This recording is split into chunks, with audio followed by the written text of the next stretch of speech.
Okay, there were some other questions that came forward having to do with the soul's pre-existence. So let me deal with those questions as well. A couple of examples. If the soul is immortal, did it not exist before our birth? Another one, by the term immortality, do you mean that the soul has always existed, or that its existence begins at birth and continues onwards? In response, I would say the opinion of Pythagoras, Plato, and Origen that all human souls were created at the beginning of the world has nothing to be urged in its support. On the contrary, the soul is by its nature the formal principle of an individual man. It is therefore against its nature to be created separate from the body which it informs.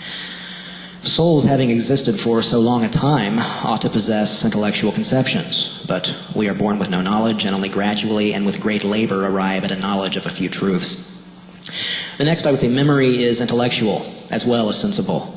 We have no memory of a previous existence, so what reason do we have to believe in such a notion?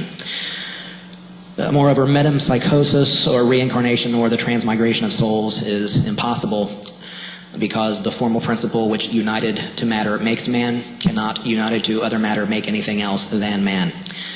Because the same formal principle, which is individuated by the body to which it is united, and consequently is this form numerically only because of that matter, cannot be numerically 2 or 3 by renewed individuations in other matter.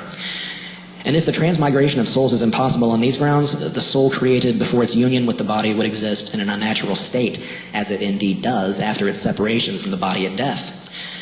It follows, therefore, that the existence of the soul, the formal principle in man, begins at that instant when the human fetus can be said to be man, and continues onwards, spiritual, immaterial, and therefore immortal.